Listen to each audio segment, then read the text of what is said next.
Hello दोस्तों। आज के वीडियो में हम लोग देखने वाले हैं परागण, जिसको इंग्लिश में बोलते हैं पॉलिनेशन। तो इस वीडियो में पूरे पॉलिनेशन के बारे में देखेंगे। पॉलिनेशन कितने टाइप के होते हैं, वो टाइप के कौन कौन से लाभ हैं, कौन कौन से हानियां हैं, इन सारी चीज़ों के बारे में हम लोग इस वीडियो में देखेंगे। तो चलिए स्टार्ट करते हैं। सबसे पहला हम जान लेते हैं कि परागण होता क्या है। परिभाषा है कि पुंकेसर के पराग कोश से पराग कणों का उसी पुष्प के या फिर हो सकता है कि किसी दूसरे पौधे के पुष्प के वर्तिकाग्र पर जाना क्या कहलाता है, परागण कहलाता है। तो थोड़ा सा ये घुमाया हुआ है। एक्चुअली में ये कहना चाह रहा है कि मान के चलिए यहाँ पर एक पौधा है। ये एक पौधे के दो तीन शाखाएं हैं। ये शाखा में बाय द वे एक पुष्प लगा हुआ है, और उसी शाखे के दूसरे स्तर पर एक पुष्प लगा हुआ है, और तीसरे शाखे में और एक पुष्प लगा हुआ है।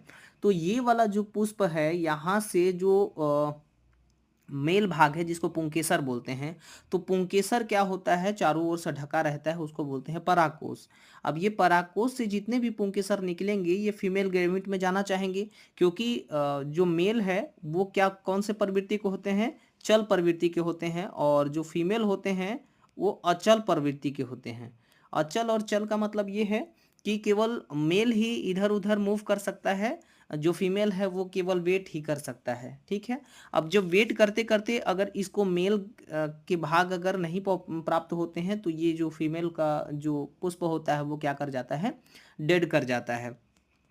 तो ये वाला जो भाग है, यहाँ पर एक पौधा के मान के चलिए यहाँ पर है और यहाँ पर पुष्प लगा हुआ है। इसके जो पुंकेसर हैं वो चाहेगा कि किसी भी फीमेल के पुष्प के वर्तिकाग्र तक पहुंचे, और जब जैसे ही ये वर्तिकाग्र तक पहुंचेगा तो वहां फर्टाइल होना चाहेगा। तो ये क्रिया क्या कहलाती है, परागण कहलाती है। अब यहाँ से जो पुष्प है वो पुष्प से क्या भाग निकलेंगे, तो पुंकेसर के भाग निकलेंगे। जिस वही पुंकेसर के भाग कैसे कैसे रहेंगे, छोटे छोटे कण के समान रहेंगे। तो चूंकि ये कण के समान रहेंगे इसीलिए इसको बोला जाता है पराग कण। तो ये पराग कण ही कहाँ चला जाता है, वर्तिकाग्र तक चला जाता है।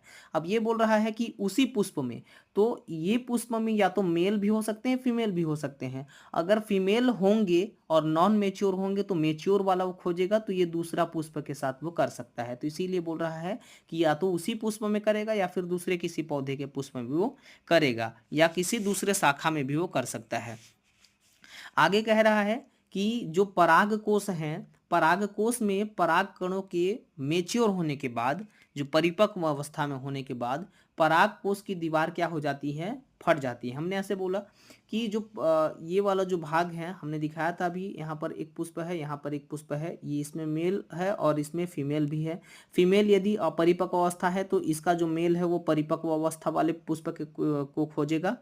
तो मान के चलिए कि यहाँ पर पुष्प परिपक्व अवस्था है, तो इसकी जो दीवार है, इसकी जो दीवार है वो यहाँ से क्या हो जाएगी, फट जाएगी। और फटने के बाद इसका जो कण है वो बाहर निकल जाएगा, और जब बाहर निकल जाएगा उस अवस्था में चाहे वो नर युग्मक होंगे, चाहे जो मादा युग्मक होंगे, तो ये जो मादा युग्मक होंगे वो अचल प्रवृत्ति के होंगे, केवल वेट कर सकते हैं।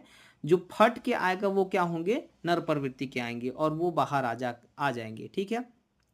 जैसे ही लैंगिक जनन होगा, चाहे नर होगा चाहे मादा होगा, इन दोनों का संयुग्मन को क्या बोला जाता है, लैंगिक जनन बोला जाता है। तो जो लैंगिक जनन होगा तो इसके लिए बहुत ज़्यादा इसके संयुग्मन आवश्यक रहते हैं। संयुग्मन का मतलब होता है कि जुड़ जाना या संयुग्म हो जाना। ठीक है।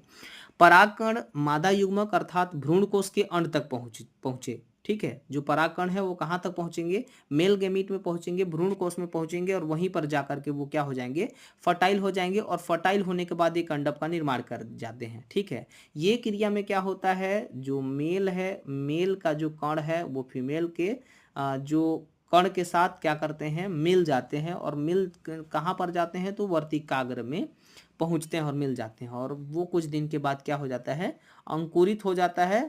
तो वो कहाँ तक पहुंचेंगे, नर युग्मक तक, और फिर मादा युग्मक तक पहुंचेंगे। अब इसमें हम लोग देखते हैं कि पराग जो कण है, परागण, वो कौन कौन से टाइप के हो सकते हैं। तो जो परागण है वो दो टाइप से होते हैं, एक तो सौ परागण होते हैं और एक होते हैं पर परागण। यदि एक ही पुष्प में अगर वो परागण कर ले, ठीक है, तो जब एक पुष्प में या एक ही पौधे में कर ले तो वो कहलाएगा सौ परागण। और जो पर परागण है, किसी भी दूसरे पुष्प में करेगा या फिर दूसरे पौधे में करेगा तो वो क्या कहलाएगा, सौ पर परागण कहलाएगा। जो सौ परागण है वो दो टाइप से होते हैं, ऑटोगेमी ए जिनेटोगेमी, ठीक है, जिसको ऑटोगेमस और जिनेटोगेमस बोला जाता है। पर परागण कितने टाइप से होते हैं, तो दो टाइप से होते हैं, एक तो वायु परागण, जल परागण और जंतु परागण। जो पर परागण है तीन प्रकार से होते हैं, वायु द्वारा होंगे, जल द्वारा होंगे और जंतुओं द्वारा होंगे। इसके बारे में हम लोग शॉर्ट नोट में देख लेंगे।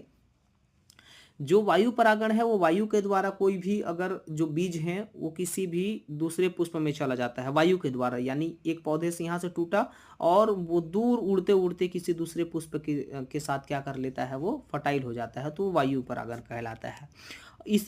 यही क्रिया, इसी टाइप से जो क्रिया होंगे वो किसके द्वारा होंगे, जल के द्वारा होंगे। तो जब जल के द्वारा होंगे तो वो क्या कहलाएंगे, जल परागण कहलाएंगे, ठीक है। यानी जो बहता जल है, बहता जल में अगर कोई भी बीज बह गया और फिर उसको उसी के समान फीमेल पार्ट वाले जो भाग हैं वो फीमेल पुष्प मिल जाएंगे तो वो उसके साथ फर्टाइल कर जाएंगे और फर्टाइल करने के बाद एक फिर नया पुष्प का निर्माण कर लेते हैं, तो ये जल परागण कहलाएगा। जंतु परागण ऐसे होते हैं कि कोई भी जंतु अगर बीज को खा लेते हैं और पाचन कर जाते हैं तो पाचन के दौरान जो बीज बनता है तो उसके द्वारा क्या हो जाता है, वो जंतु क्या कर जाते हैं, एक नए पुष्प का निर्माण कर जाते हैं, ठीक है। तो वो ये कहलाएगा जंतु परागण। अब कभी कभी ये भी होता है कि जो गाय की जो पूछें होती हैं गाय बैल के, तो उसमें जो कंटेदार वाले जो बीज रहते हैं, फल कहेंगे, तो वो कहाँ चले जाते हैं, वो फीमेल चिपक करके किसी भी फीमेल पुष्प तक अगर पहुंच जाएंगे और फीमेल पुष्प में जाने के बाद वो क्या कर जाते हैं, परागण हो जाता है उनमें, तो कहलाते हैं वो जंतु परागण, ठीक है। अब ये किन किन तरीके से हो सकते हैं, तो जंतु परागण कीट द्वारा हो सकते हैं, पक्षी परागण हो सकते हैं, उसके बाद फिर चिरैप्टोरी फिली द्वारा हो सकते हैं, जिसको चमगादड़ बोलते हैं, उसके द्वारा हो सकता है, घोंघा द्वारा हो सकता है, ठीक है। अब बात करते हैं सौ परागण, सेल्फ पॉलिनेशन क्या होता है। तो सेल्फ पॉलिनेशन के बारे में अभी हम लोग देखेंगे। सेल्फ मतलब होता है कि खुद के द्वारा जब परागण हो, तो ये कह रहा है कि जब एक पुष्प के परागण उसी पुष्प के या उसी पौधे के दूसरे पुष्प के वर्तिकाग्र पर स्थानांतरित हो जाते हैं, ठीक है।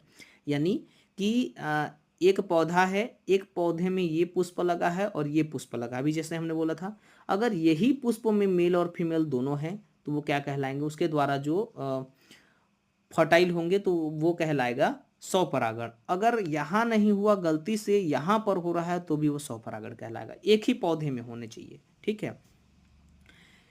इस परागण के होने के लिए क्या अनिवार्य है, पौधे द्विलिंगी हो तब बहुत ज़्यादा जरूरी है द्विलिंगी होना, ठीक है, क्योंकि दो लिंग रहेंगे तो मेल फीमेल आपस में जाकर के फर्टाइल आसानी से हो सकते हैं।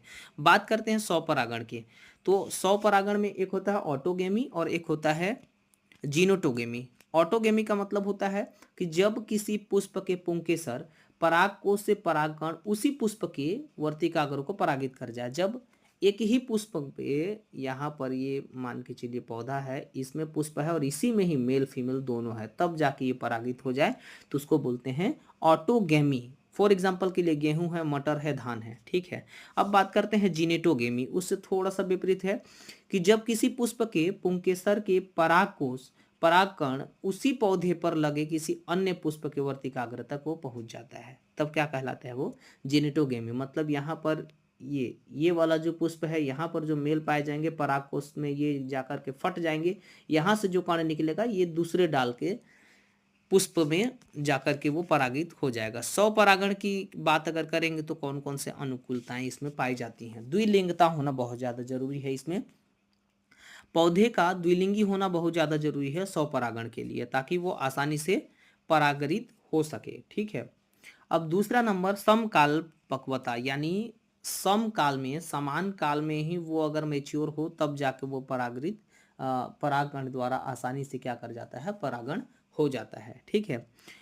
उसके बाद जो या फॉर एग्जांपल के लिए क्या है, आलू है, सूर्यमुखी है, मिराबिली जलापा है, तो ये तीन ऐसे एग्जाम्पल हैं जो कि समकालीय नर तथा मादा एक ही साथ परिपक्व अवस्था में आ जाते हैं।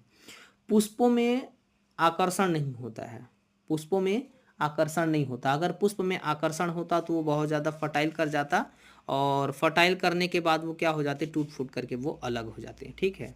स्वपरागण करने वाले पादपों के पुष्प छोटे, रंगहीन तथा गंधहीन होते हैं। जब वो जो स्वपरागण पुष्प करते हैं उसके जो पुष्प होते हैं कैसे होते हैं, छोटे होते हैं, रंगहीन होते हैं और साथ ही साथ इसके गंधहीन भी होते हैं। जो क्लिस्टोमी है, क्लिस्टोमी क्या होता है, पुष्प हमेशा बंद रहते हैं। ठीक है, जिससे दूसरे पुष्प के परागण इन पर नहीं आ सकते हैं। पादपों में इस गुण को ही क्या बोला जाता है, क्लिस्टोगेमी कहते हैं। जब उसके जो पुष्प होते हैं हमेशा किस अवस्था में रहेंगे, बंद अवस्था में रहेंगे। तो बंद अवस्था में रहेंगे, किसी गलती से भी अगर कोई पुष्प का जो मेल है वो फीमेल पार्ट तक पहुंचेंगे तो वो क्या हो सकते हैं, पराग कण द्वारा वो परागण नहीं कर सकते हैं। ठीक है, इसीलिए वो बंद प्रवृत्ति का होते हैं। तो जब ये बंद प्रवृत्ति के होंगे तो क्लिस्टोगेमी कहलाते हैं। उदाहरण के लिए हो जाएगा कोमेलिना, मूंगफली, ऑक्जेलिस, ये सारे चीज़ें इसके एग्जाम्पल में चले आएंगे। बात करते हैं 6वें नंबर, पुष्पों में नेक्टर, मकरंद उत्पन्न करने की क्षमता नहीं होती है। तो नेक्टर उत्पन्न करने की क्षमता इसमें क्या होंगी, नहीं होंगी। लाभ की बात करते हैं। अब हम लोग इसके अनुकूलताएं के बारे में देखें, अभी हम लोग इसके लाभ के बारे में देखेंगे। स्वपरागण से क्या क्या चीज़ें लाभ हो सकती है। तो परागण की अधिक आवश्यकता में नहीं होती हैं। ये जो पराग कण है, पराग कण की अधिक मात्रा इसमें कोई भी ज़रूरत नहीं है। ठीक है, पराग कण अगर कम मात्रा में भी रहेगा तो ये स्वपरागण बड़े आसानी तरीके से कर सकता है। जो स्वपरागण है वो सहज और सुलभ दोनों प्रकार से हो सकते हैं। सहज का मतलब होता है कि वो जन्मजात होना चाहिए। ठीक है, तो जो स्वपरागण है वो क्या हो सकते हैं, वो जन्मजात भी हो सकते हैं। स्वपरागण से बने बीज शुद्ध नस्ल वाले होते हैं। स्वपरागण से जो बने बीज क्या होंगे, शुद्ध नस्ल वाले होंगे। पुष्पों को रंग, सुगंध, मकरंद स्त्राव करने की आवश्यकता नहीं पड़ती है। जब नहीं पड़ेगी तो कोई भी पुष्प क्या होता है, अपनी ओर आकर्षित करने के लिए उसमें सुगंध का होना बहुत ज़्यादा जरूरी होता है। लेकिन स्वपरागण वाले पुष्प में सुगंध का होना ज़्यादा जरूरी नहीं होता है। जिन पुष्पों के पर परागण नहीं होता है, जिन पुष्पों में क्या होते हैं, पर परागण नहीं होते हैं, वहां पर स्वपरागण द्वारा निषेचित ये हो जाते हैं। कभी कभी कोई पुष्प में क्या होते हैं, स्वपरागण की स्थिति नहीं पाई जाती है तो पर परागण द्वारा पर परागण की स्थिति नहीं पाई जाती है तो वो स्वपरागण कर जाता है। ठीक है, अब बात करते हैं स्वपरागण से क्या क्या चीज़ें हानियाँ होती हैं। तो स्वपरागण से होने वाले हानियाँ, स्वपरागित जो पुष्प होते हैं उसमें बीज संख्या हमेशा कम होते हैं, हल्के होते हैं और छोटे होते हैं। ये 3 चीज़ों का ध्यान रखिएगा। जो भी बीज बनेंगे, पहला तो संख्या में कम होगा, दूसरा वो हल्का कैटेगरी का होगा, तीसरा छोटा कैटेगरी का होगा। परागण के बाद उत्पन्न पौधे में अच्छे तथा स्वस्थ पौधे के गुणों का सम्मिश्रण नहीं पाया जाता है। ठीक है, इस परागण से उत्पन्न पौधे में केवल एक ही पौधे के गुण पाए जाते हैं। इसमें जो भी परागण उत्पन्न होंगे केवल एक ही पौधे के गुण प्राप्त होंगे। ये कह सकते हैं कि लगभग क्लोन प्रवृत्ति के ये पाए जाते हैं। इस परागण से उत्पन्न पौधे दुर्लभ भी होंगे और अस्वस्थ होंगे। ठीक है, पादप विकास की संभावना इसमें क्या हो जाती है, घट जाती है। जितनी ज़्यादा विभिन्नताएं पाई जाएंगी उतने ही स्वस्थ कैटेगरी के होंगे और सुलभ कैटेगरी के होंगे, और इसी इतने ही में उसकी भी पादप आवश्यकता की जो संभावना होती हैं वो भी क्या हो जाएंगी, बढ़ जाएंगी। Thank you. आशा करता हूँ दोस्तों ये जो वीडियो है आपको समझ में आया होगा।